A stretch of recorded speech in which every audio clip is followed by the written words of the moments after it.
آمن الرسول بما أنزل إليه من ربه والمؤمنون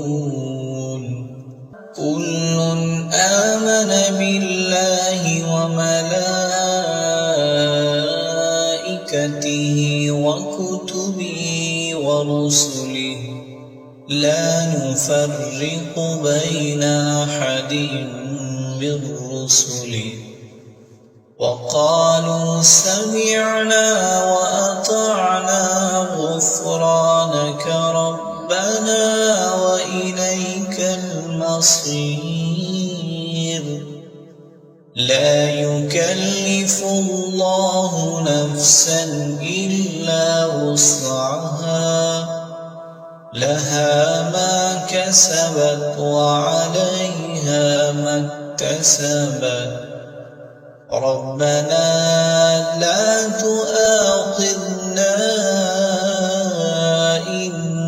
نسينا أو أخطأنا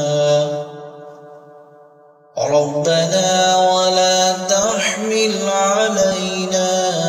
إصرا كما حملته على الذين من قبلنا ربنا ولا تحملنا ما لا طاقة لنا به واعف عنا واغفر لنا وارحمنا أنت مولانا فانصرنا على القوم الكافرين